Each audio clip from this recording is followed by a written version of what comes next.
The Israeli Defense Force released helmet cam footage of troops storming a building in Jenin.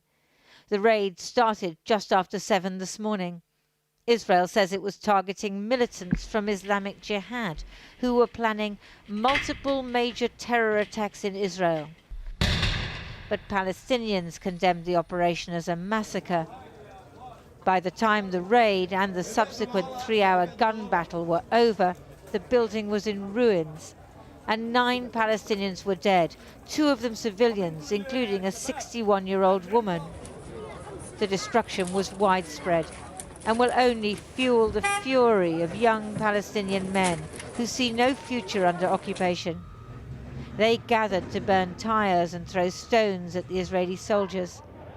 In a gesture as futile as lobbing rocks, the Palestinian Authority, which has little legitimacy or control in Jenin, announced that it has ceased security cooperation with Israel. We will go to the Security Council to implement the International Protection Resolution for the Palestinian people under Chapter 7 and to stop unilateral measures. We will urgently go to the International Criminal Court to add the file of the massacre committed by the occupation forces in Jenin today to the files previously submitted to the court. It was left to a spokesman for the militant group Hamas in Gaza to channel Palestinian anger. The massacre that the Israeli occupation army committed this morning in Jenin confirms the racist, fascist and criminal right-wing nature of the occupation government. As the injured were ferried to hospital in Jenin, Israel's recently appointed hardline security minister was intransigent. I want to congratulate the anti-terrorism forces, the Israeli army and the Shin Bet, who last night fulfilled a successful operation. And we give support to our combat soldiers in the war against the terrorists, against the militants. Many in Jenin are drawing parallels with April 2002, when Israeli forces entered the camp with commandos and bulldozers and stayed for 10 days, killing at least 52 Palestinians. That experience defines today's angry young men. To understand the society, you must ask yourself, where is the root of this? It's come from where? So this generation now, the fighters now, all of those people, they are already born in 2000 or 2002. I mean, they grow up with the idea of the fighters, of the battle happened in 2002. When you find a young person, he's just 15, and he believes in resistance, in military resistance. He believes in to use the gun against the occupation because he grew up with this circle of violence. Today, the people of Jenin carried some of their dead through the streets before burial. More fury, more resentment of occupation. Last year, 220 Palestinians were killed by Israeli security forces. This year so far, another 29. The US Secretary of State is expected to visit the region next week, but gone are the days when America's top diplomat wielded a decisive influence over this, the most intractable of conflicts. Lindsay Hilson there. Well, a short time ago, I spoke to Aaron David Miller. He was the Middle East negotiator for the US State Department during the presidential terms of Bill Clinton and George W. Bush. We began by talking about how recent changes in the makeup of the Israeli government might have led to today's attack. You have another critically important element added to this volatile mix, which is the emergence last month of an Israeli government with at least 3 extremist ministers, 2 of whom are committed, as the Israeli government guidelines suggest, to exclusive and unquestioned Israeli control of the West Bank and Jerusalem. So you've got a volatile mix.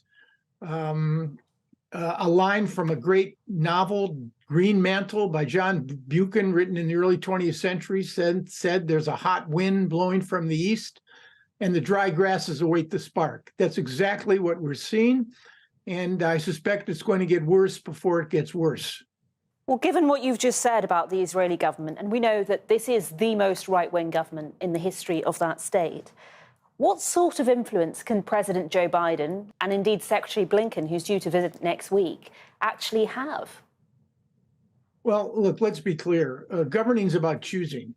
And this administration, in addition to the fact that the president will probably announce within the next several weeks or months his intention to seek a second term, governing is about choosing. This administration has so many other foreign policy priorities, managing what is clearly, seemingly forever war of Russia against Ukraine, a rising China, any number of other challenges.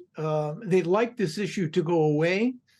From a political perspective, I think the president understands, given his predecessors, plural, former American presidents, reality that fighting with Israel is an occupational hazard that can be politically risky. And sadly, the best that you could hope for in this particular challenge between Israelis and Palestinians is to somehow try to find a way to stop the situation from de-escalating. You just don't have the leaders on either side willing or able to negotiate a conflict-ending agreement. And I suspect this administration is not prepared to invest much in bringing that about. Their challenge, and Secretary of State Blinken's due in Israel on Monday, he may walk into the middle of an Israeli-Palestinian hot crisis.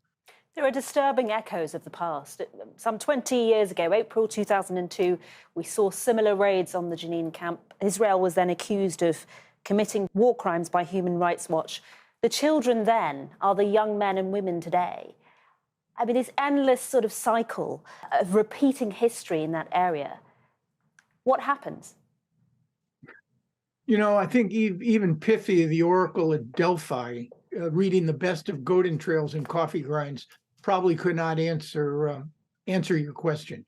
This is a historic conflict. It's being driven by the needs and requirements of both sides, frankly.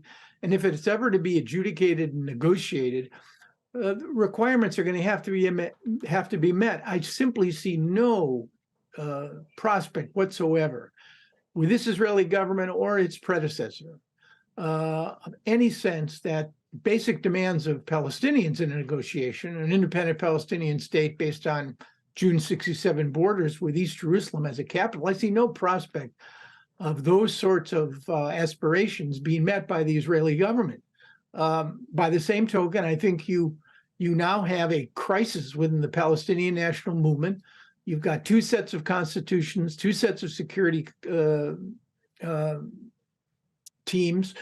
You've got two statelets. You've got a Palestinian statelet. Abbas controls probably 40% of the West Bank, and you have Hamas, which is in no hurry, has no desire, frankly, to give up its independent control of Gaza. Under these circumstances, with no monopoly over the forces of violence within Palestinian society and no Israeli government willing to meet even basic Palestinian demands, I think the situation for the foreseeable future is pretty clear. Aaron Miller, thank you very much for your analysis. Welcome.